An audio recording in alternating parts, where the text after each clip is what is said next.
Got Dad up, out, bed this morning. Standard routine. I've been feeling a little bit peaky this past week, so I've backed off some things. Problem is, when I back off, the senior helpers seem to take that as their cue. Not always, but lately it's been hot and draining. Our AC rarely drops below 76 degrees, and while I've acclimated to it, the irony isn't lost on me. Years in computer labs and server rooms never prepped me for this kind of heat tolerance. People used to call those places walk-in freezers. Never bothered me. I thought they were kind of nice. Be the looks like Santa gene kicking in with pole vibes and all that. These days I mostly wear shorts and a t-shirt, year-round home uniform. Anyway, Dad was itching to go to bed much earlier than usual. Probably bored with whatever was on the TV. Not that he bothers to fake interest anymore. He doesn't read these days either. He used to, almost as much as I do, which is no small claim. Now the books sit gathering dust, like backup dancers who missed their cue. I hope this doesn't disillusion anyone, but I lean hard into honesty here. Dad and I were cussy. We throw words like other families toss frisbees. He cusses at the helpers daily as they try to get him dressed and clean down around the fruit and veg area, as the Brits like to call it. I like some Brit phrasings myself. I prefer wanker over the American equivalent. There's something artisanal about it, slightly less crude, slightly more refined, like choosing Dijon over plain yellow mustard. Lately, no one's been pushing Dad to shave daily, and that's the problem. Hair's easier to tame when it's just breaking ground. Once it grows out, no matter how you slice or buzz, he claims it hurts. Dementia folk love that word hurts. It can mean anything or nothing. You're hurting me can float out of nowhere. Sometimes they say it when you're across the room and merely thinking about touching them. So tonight with Dad, hours from bedtime, I looked at his scraggle-covered chin. You'd think I'd just let him go full beard, seeing as I have one, but Dad never wore a beard. Since we resemble each other, my beard feels like one of the few things that marks us apart. And trimming his into something presentable, that's not less work, it's more. And often, facial hair grows like debt, quiet and fast.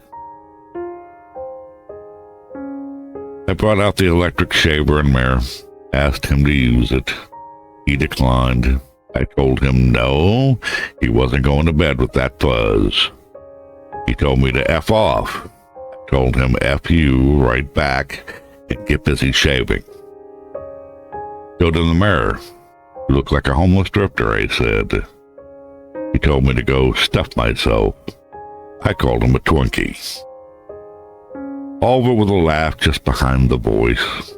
Always is.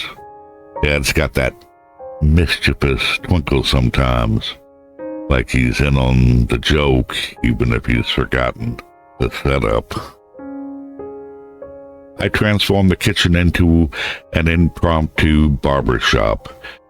Trimmer, guide, shaving cream, cape, Chuck's pad under the chair. Got him seated, grudgingly. Cape on, trimmer humming. Then came the wrestling match. Dad doesn't know his own strength, but I know mine. Leverage, positioning. I never hurt him, but I do know how to hold off in an operative force.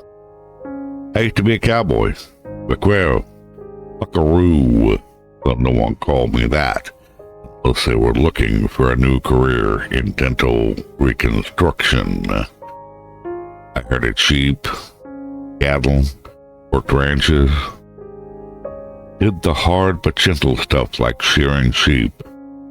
Didn't have a choice, but got good at it. Haven't ridden a horse in years, but I could probably still shear a sheep. I definitely managed with my elderly critter tonight. You've got to know someone's physical breaking point, that line where bone and muscle meet frustration, especially when they're fighting hard, unaware of just how brittle their frames become. They'll swing, shout, twist, and it's up to you to make sure nothing actually breaks. It was a struggle. At one point I handed him the electric razor and told him to finish the job himself. He gave it a go. I had to take over. Kind of miss having a lasso. If someone had walked in mid-shave, they'd probably dial to Adult Protective Services. There was a lot of, "You're hurting me, stop it, help," from Dad, and a chorus of, "Stop being a Twinkie, shut up, hold still, this would have been done 10 minutes ago if you just hold still." From me, you sounded like a tragic sitcom taped in a rodeo arena. Did what I could. Had Dad wipe the cream off his face, pulled the cape, brought his walker. He stood, wandered toward the living room. I asked where he was headed. "I'm going to watch TV. Can I have some coffee? Anything to nibble on? Any cake?" And just like that, the bedtime demands evaporated. He was out there now watching a favorite show, sipping coffee, eating Raspberry Danish.